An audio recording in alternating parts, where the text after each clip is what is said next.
ভাইরা আমার, তাহাজ্জুদের নামাজ যদি কোনোদিন পড়তে পারেন, দেখবেন সারাদিন আপনার আনন্দ যেভাবে কাটবে, একটা পবিত্রতম অনুভূতি আপনার মধ্যে জাগ্রত হবে, যেটা অন্য কোনো ইবাদতের মাধ্যমে হবে।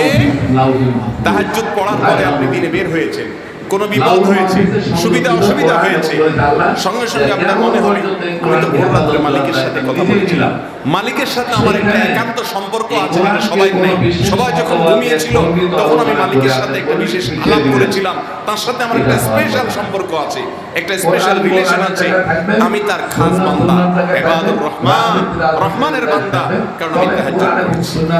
আল্লাহ তাআলা আমাদেরকে তাহাজ্জুদের নামাজ পড়ার অভ্যাস গড়ে তোলার তৌফিক দান করুন।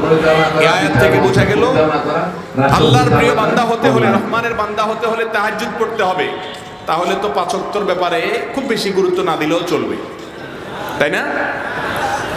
তাহাজ্জুদ পড়াটা যদি আল্লাহ